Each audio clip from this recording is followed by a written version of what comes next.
E aí, para que a gente consiga discutir falácia de planejamento, eu não posso deixar de discutir o livro Rápido e Devagar, que está aqui do meu lado, que inclusive, dando um spoiler, na formação, quando você adquirir a formação no dia 12 de janeiro, quando oficialmente as vagas estarão abertas, quando você adquirir a formação lá no dia 12, o módulo 1 já vai estar disponível e o módulo bônus do livro Rápido e Devagar, que é onde eu explico todo o livro de uma forma muito didática e aplicável, porque essa é a grande questão do livro, né? Muitas pessoas leem e dizem assim, não gostei.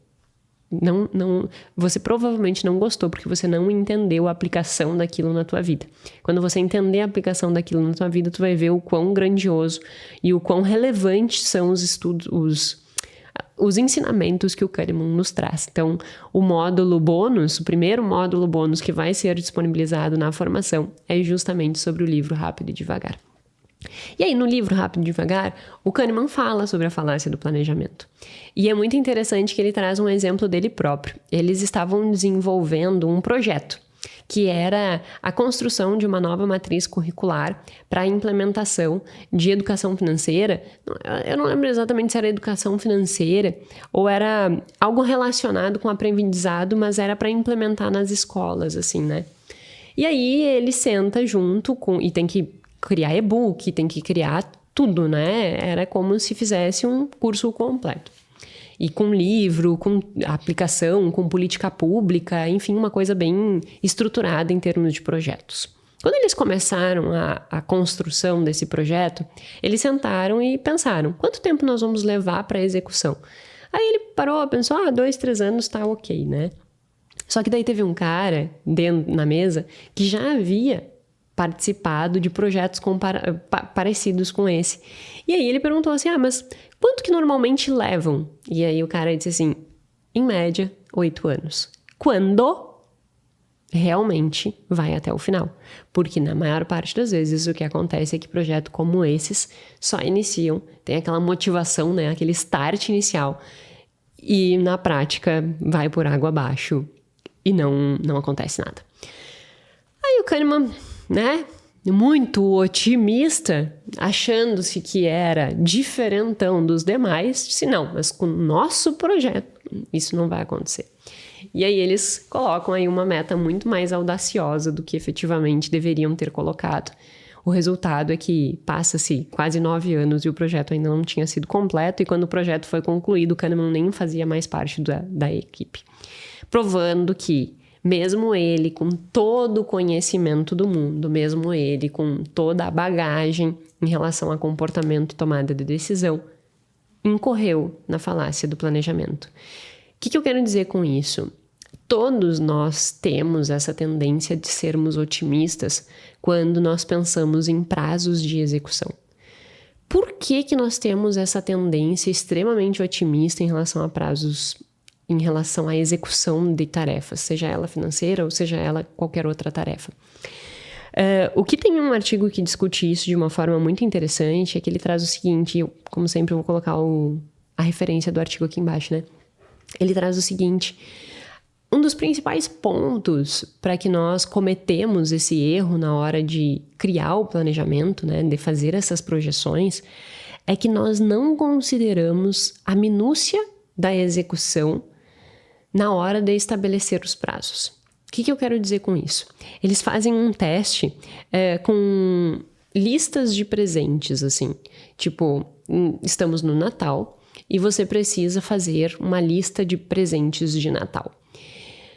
Só que para um grupo eles pedem para fazer a lista de presente de Natal e para outro grupo eles não pedem para fazer a lista de presente de Natal. E aí eles pedem para que eles prevejam quanto tempo eles vão gastar para comprar todos os presentes. E, obviamente, aqueles que não fizeram a lista, eles previram um tempo muito menor. O que eles trazem de evidência com isso? Que quando nós não segregamos o objetivo com a execução, segregar no sentido de subdividir, né? Aquele objetivo é fazer um prato. Se eu não construir uma linha entre o que eu preciso fazer para desenvolver aquele prato, há uma enorme tendência de que meu otimismo seja ampliado, porque eu perco o senso de realidade. Vamos trazer isso para a nossa prática, para o nosso dia a dia. No ano passado, eu errei, né? Eu falhei miseravelmente na construção de um dos meus objetivos. Eu coloquei que em 2024, um dos meus objetivos era que eu tivesse um dia livre, né? O que significa um dia livre para mim?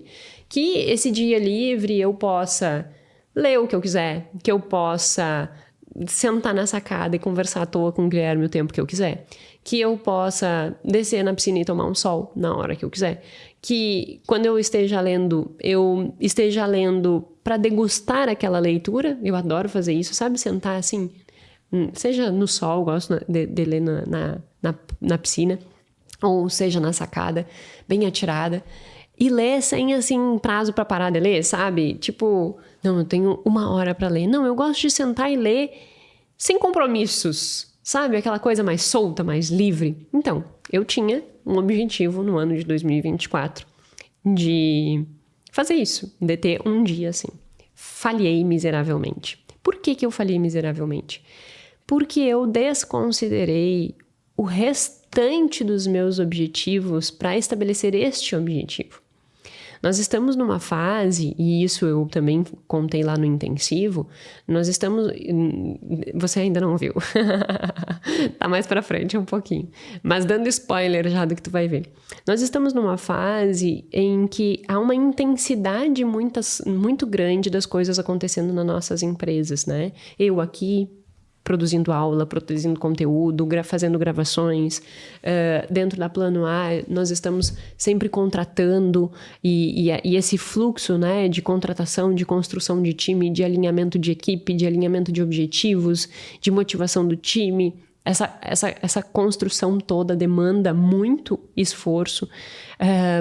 Então, todas essas coisas acontecendo ao mesmo tempo inviabilizam que eu tenha um dia inteiro de livre, seja de descanso, de leitura, para eu fazer o que eu quiser. Eu não consigo hoje, com a demanda que eu tenho, fazer isso. Aí você pode pensar assim, nossa, Jéssica, mas então tu trabalha 7 dias por semana? Na maior parte das vezes, sim. Mas isso não é exaustivo? Para mim, não. E aí é isso que é importante também cada um entender. Tu tem que saber qual é o teu limite. Eu levo isso muito de boa. Por quê? Porque eu tenho muita clareza dos meus objetivos. Eu sei onde eu quero chegar. E nós não podemos ter um sonho maior do que o esforço que nós temos que... Não sei, vou reestruturar a frase, né?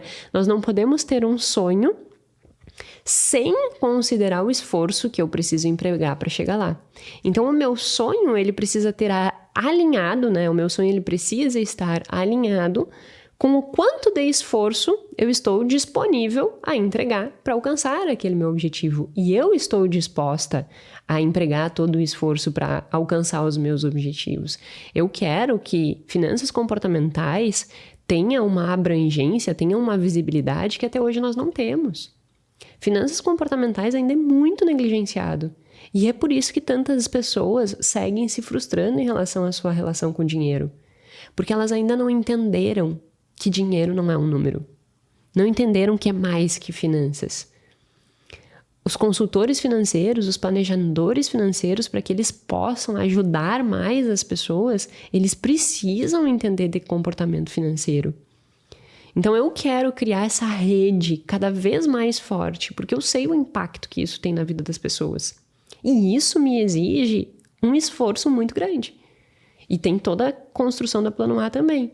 Então, eu sei que o meu objetivo exige muito de mim. E eu estou disposta a pagar por ele. Só que daí eu também tenho que ter o discernimento que eu não vou ter um dia inteiro de descanso. E tá tudo bem. O que eu não posso é mais um ano errar. E eu sei que este ano, mais uma vez, não será possível ter este dia de descanso. Então eu já entro o ano entendendo qual é o meu contexto. Para que eu não chegue no final e leia a meta e diga assim, puxa, falhei miseravelmente nessa meta. E por que eu falhei o ano passado? Exatamente porque eu incorri na falácia do planejamento. Eu, na minha cabeça, achei que eu ia dar conta de executar tudo que eu tenho para executar em 6 dias. Só que eu não dou conta de executar tudo que eu tenho para executar em 6 dias. Eu preciso do 7º. O 7º dia ainda não é de descanso. Então, eu tenho que reconfigurar. Para que eu conseguisse ter um 7º de descanso, eu precisaria eliminar alguma coisa que, no momento, não é coerente com os meus objetivos. Então, eu não posso construir essa meta de ter um dia da semana livre. Compreende o que eu estou dizendo? Compreende que a tua rotina da tua vida precisa estar alinhado com aquilo que tu estabeleceu?